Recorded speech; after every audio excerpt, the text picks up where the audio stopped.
So what you want to do is make sure that your parachute is going to attach to the screamer, and the screamer is laying flat. So what I do, if you can see it, is I reach up underneath the foam and make sure that that screamer, where it's attached to its structural point,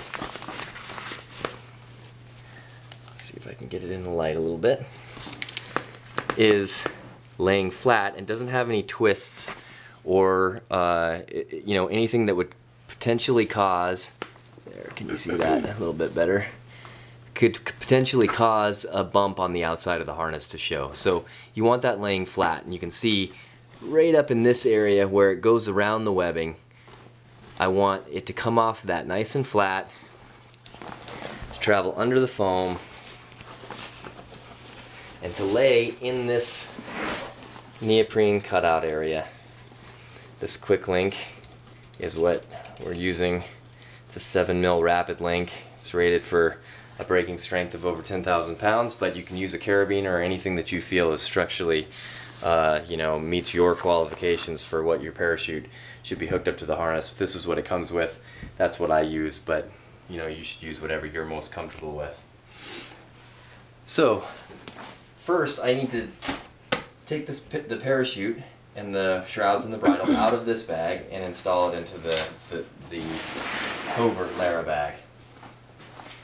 The way to do this is to orient the bags in the exact same way first.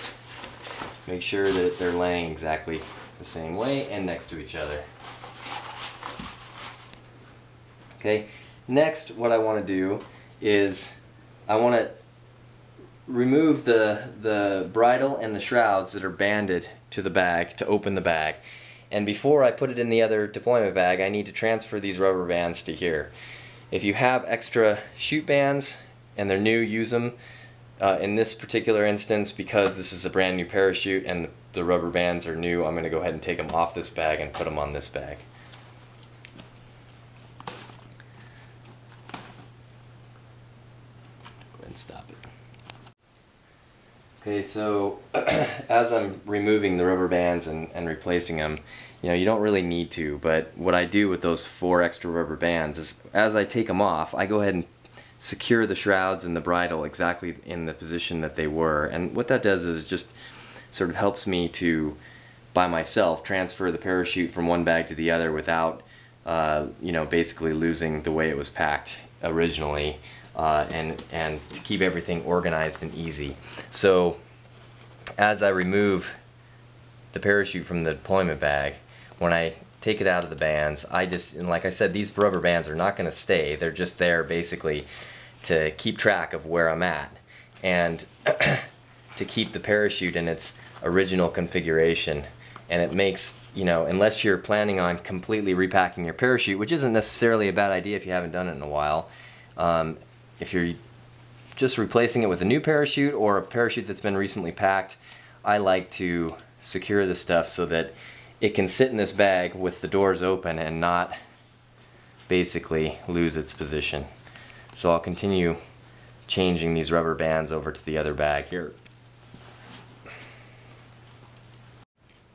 Okay, so now as you can see, I have the covert bag with the rubber bands installed, and the original bag with the parachute basically secure in the way that it was. And what I need to do now is transfer one to the other. Pretty self-explanatory, but you know, it does take a little bit of sort of care to make sure that it's done correctly. And what I like to do is just do it one at a time, just very, very carefully. Make sure that you remove the shrouds and the bridle in an organized fashion in the same way that it was placed in, and transfer it to the other bag. And I try and get it so that it lays nice and flat in the bag and is organized in a way that it's going to come out sensibly. You don't want, obviously, things to be twisted up. And there is, especially on this section, the swivel. And the swivel can, like the quick link on the screamer, can be felt by your body inside the harness if it's not done correctly. So it's important to not have the swivel lying vertically or in a position that might cause problems after it's installed. So just, you know, basically from one to the other. And after that's done, the tricky part is trying to get the canopy in. And I would highly recommend having some help for this. But if you don't, put your arm all the way in and grab the back of the canopy and get your hand underneath the entire canopy so that you can grab the shrouds and shimmy the bag off without removing the pack of the parachute or changing the fold. Then, if you can, very carefully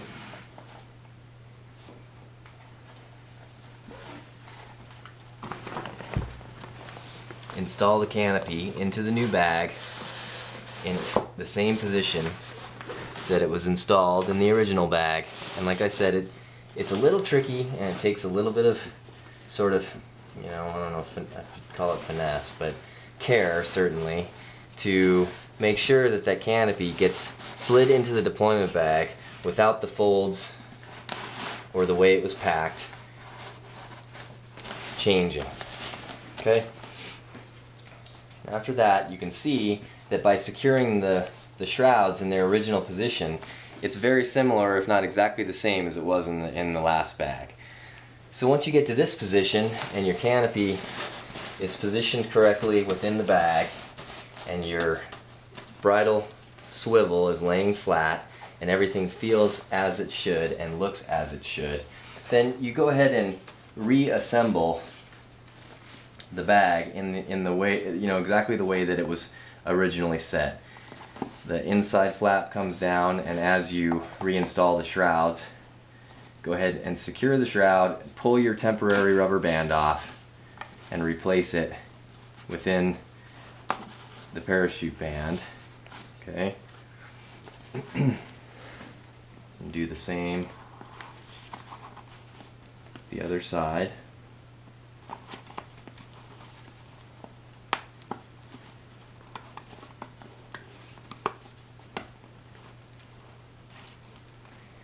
And it, you know, this whole process takes just a little bit of time to get used to doing.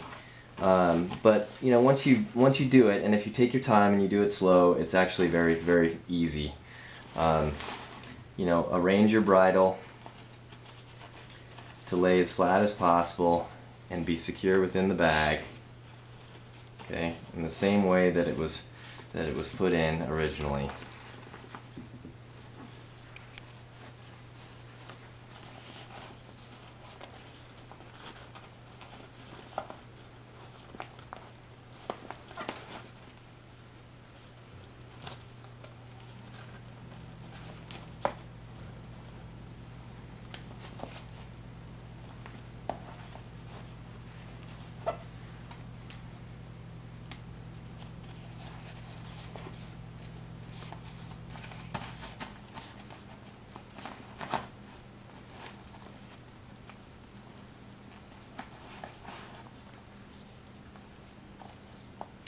And once the bridle is secure and the parachute flaps, or the deployment bag flaps, are secure,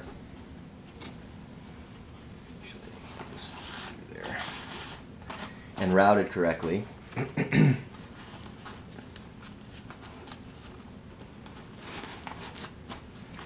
parachute is basically ready to install within the harness.